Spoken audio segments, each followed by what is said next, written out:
Everyone, good morning, শুভ সকাল। আশা করি সবাই খুব ভালো আছো। আর যারা একটু ভালো একটু খারাপ আছো আমার মতো, তাদেরকে বলবো লড়ে যাও। We are together in this. একটাই জীবন, ভালো করে বাঁচতে হবে। আজকে আমি তোমাদের দুটো গল্প বলতে এসেছি, একটা ছেলে আর একটা মেয়ের গল্প। একটু মন দিয়ে শোনো গল্পটা, কারণ একটা টুইস্ট আছে। একটা মেয়ে অনেক দিন বাদে একজন বাবা মার ঘরে জন্মগ্রহণ করেছিল, এবং মেয়েটা যেহেতু সকলের ছোট ছিল সেহেতু খুব আদরের দুলালি ছিল, তোমরা বুঝতেই পারছো। কিন্তু ঘটে যায় একটা অদ্ভুত ঘটনা। তার বাবার হঠাৎই শরীরটা খারাপ করতে শুরু করে, এবং আলটিমেটলি ইহলোক ছেড়ে তার বাবাকে পরলোক গমন করতে হয়। সাথে সাথে ভাঙতে শুরু করে মায়ের শরীরটাও। তাকে সবাই বলে যে এবার মেয়ের বিয়ে দিয়ে দাও। মেয়েটা কি করবে বুঝতে পারে না। সবাই বলে বয়স নাকি মানুষকে বড় করে দেয়। কিন্তু মেয়েটার শৈশব তো সেদিনই শেষ হয়ে গেছিল, যেদিনকে তার বাবা চলে গেছিল। সে বুঝতে পারেনি যে এখন আমার কি করা উচিত। তার মায়েরও শরীর খারাপ, সবাই এত কিছু বলছে, মেয়েটা কি করে সামলাবে সবকিছু? মেয়েটা তো পারবে না সবকিছু সামলাতে। অতটুকু মেয়ে, বাপ হারা একটা মেয়ে এই জগতে, এই সমাজে কি করে টানবে সবকিছু, কি করে করবে সবকিছু, কি করে সামলাবে সবকিছু? ওর মাও ভেবেছিল যে হ্যাঁ, মেয়েটাকে এবার বিয়ে দিয়ে দেওয়া উচিত। কিন্তু মেয়েটার দৃঢ়তা ছিল। মেয়েটা বলেছিল যে না, আমি এক্ষুনি বিয়ে করব না। সেই মেয়েটা একদিনে অনেকটা বড় হয়ে গেছিল। মেয়েটা বুঝতে পেরেছিল যে না, বয়স তাকে বড় করছে না, সময় এবং পরিস্থিতি তাকে বড় করে তুলছে। তার শৈশবটা অনেক দিন আগে শেষ হয়ে গেছে, এবার তাকে বড় হতে হবে। বাড়ির একেবারে পুচকি বাচ্চা মেয়ে ছিল সে, এবং ওই যে আগেই বলেছি সবার আদরের দুলালি ছিল। তাই জন্য এক গ্লাস জল গড়িয়েও খেতে পারতো না যে মেয়েটা। সেই মেয়েটা বুঝতে পেরেছিল এবার আমাকে হাল ধরতে হবে। মার শরীর ভাঙছে, আমাকে লড়াই করতে হবে, মার পাশে এসে দাঁড়াতে হবে।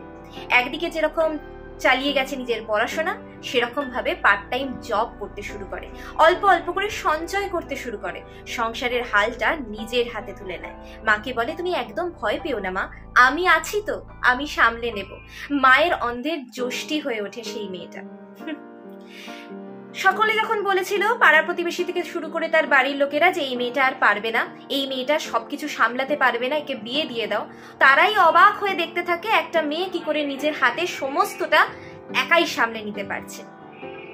একদিন যারা বলতো যে এই মেয়েটার দ্বারা হবে না, তুই পারবি না, সেই তারাই আজকে বলছে যে হ্যাঁ, তুই পারবি ভাই, তোর দ্বারাই হবে। এই তুই পারবি না থেকে তুই পারবি, এই জার্নিটা কিন্তু মেয়েটার জন্য খুব একটা সহজ ছিল না।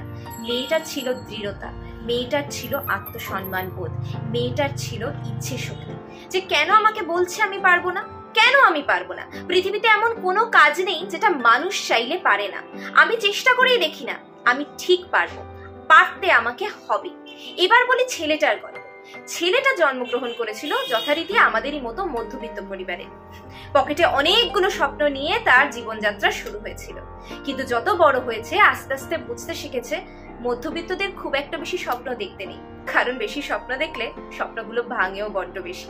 সে উচ্চ শিক্ষিত হতে চেয়েছিল, কিন্তু বুঝতে পেরেছিল আস্তে আস্তে যে উচ্চ শিক্ষার থেকেও বেশি দরকার চাকরি, সব থেকে বেশি দরকার টাকা। সে বুঝতে পেরেছিল মাসের শেষে তার মার আঁচলে টান পড়ে, আর হাত দুটো আস্তে আস্তে শূন্য হয়ে যেতে থাকে।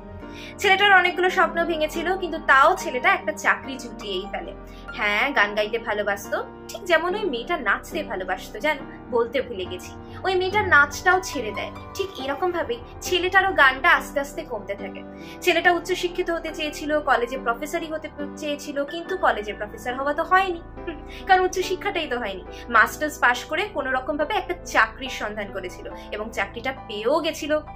যাক বাবা, যেই চাকরি পেল সেই একটুখানি মনের সাহস এলো।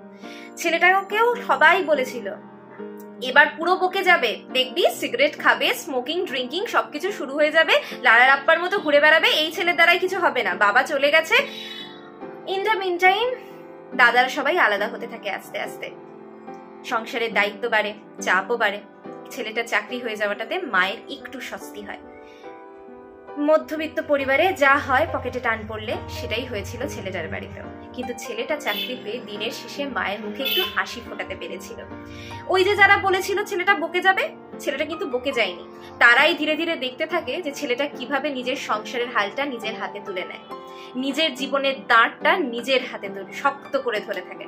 হ্যাঁ, ছেলেটা পেরেছিল, চাকরি করে নিজের মায়ের মুখের হাসি ফোটাতে পেরেছিল।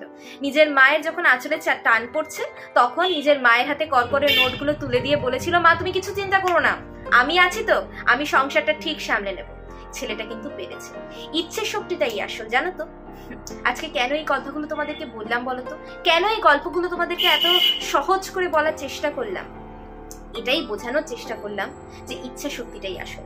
পৃথিবীতে এমন কোনো কাজ নেই যেটা তুমি পারো না। তুমি যদি একবার ভেবে নাও যে হ্যাঁ আমি পারবো, তাহলে তুমি নিশ্চয়ই পারবে। সে তোমাকে যে যাই বলুক, ওই যে বললাম তুমি পারো না বলা মানুষগুলোর হ্যাঁ তুই পারিস ভাই এই বলাটা অবধি যে জার্নিটা, সেই জার্নিটা কিন্তু খুব একটা সহজ হয় না, বিশ্বাস করো। কিন্তু যখন একবার এই জার্নিটা তুমি কমপ্লিট করে ফেলতে পারবে, তখন দেখবে সবার মুখ তুমি বন্ধ করে দিতে পারছো। ইচ্ছে শক্তিটাই আসল। মেয়েটা যদি তখন এই দৃঢ়তাটা না দেখাতো, যদি না বলতো যে আমি চেষ্টা করে দেখি না পারি কিনা, তাহলে কিন্তু মেয়েটা কোনোদিন পারতো না। ছেলেটা যদি তখনই বলতো যে না আমি উচ্চশিক্ষা পেলাম না বলে আমার জীবনটা ছাড়খাড় হয়ে গেল, ডিপ্রেশনে চলে গিয়ে অ্যাংজাইটিতে ভুগে যদি সিগারেট স্মোকিং করতে শুরু করতো, যদি নিজের জীবনটাকে উচ্ছন্নে পাঠিয়ে দিত, তাহলে কি পারতো মায়ের মুখে হাসিটা ফোটাতে? পারতো না। কিন্তু মেয়েটা তো আজও স্বপ্ন দেখে সে আবার নিজের নাচটাকে কন্টিনিউ করবে। ছেলেটা আজও স্বপ্ন দেখে যে আমি আবার গান লিখবো, আবার গান গাইবো, ইনফ্যাক্ট গান গায়ও। তোমাদেরকে একদিনকে বলেছিলাম না, মনে করে দেখো, সেই ছেলেটার গল্পই কিন্তু আজকে আমি বলছি। এই গল্পটা কিন্তু আমার বা তোমার একার গল্প নয়, এই গল্পটা আমাদের সমাজের গল্প।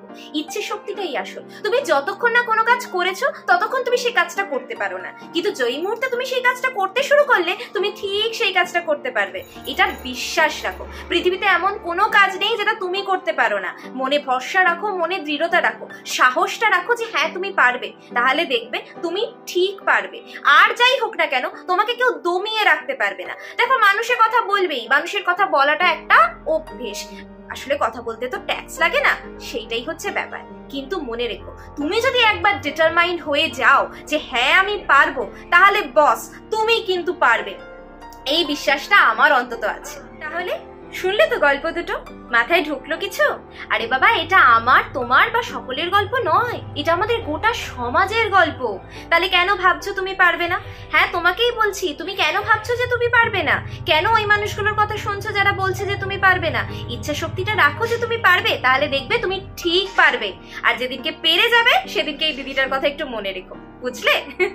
চলো, আজকে এই পজিটিভ নোটেই আমি এই ভিডিওটা আজকে এন্ড করছি। তোমরা সকলে ভালো থেকো, সুস্থ থেকো। আর এখনো অব্দি যারা আমার ভিডিওটা দেখছো, অসংখ্য ধন্যবাদ তাদেরকে দেখার জন্য। চলে যাওয়ার আগে প্লিজ একটা লাইক করে দিও, শেয়ার করে দিও, কমেন্ট করে অতি অবশ্যই নিজেদের মতামত জানিও। আর সাবস্ক্রাইব করে নোটিফিকেশন বেলটা অন করে দিও, যাতে আগামীতে ভিডিও দিলে তোমাদের কাছে নোটিফিকেশন চলে যায়। তো চলো, আবার দেখা হবে অন্য কোনো দিন, অন্য কোনো সকালে, অন্য কোনো ভোরে, অন্য কোনো আলোয়। ততক্ষণের জন্য think positive, stay positive. Positive ভাবো, পজিটিভ থাকো এবং সকলের সফলতা কামনা করি। টাটা।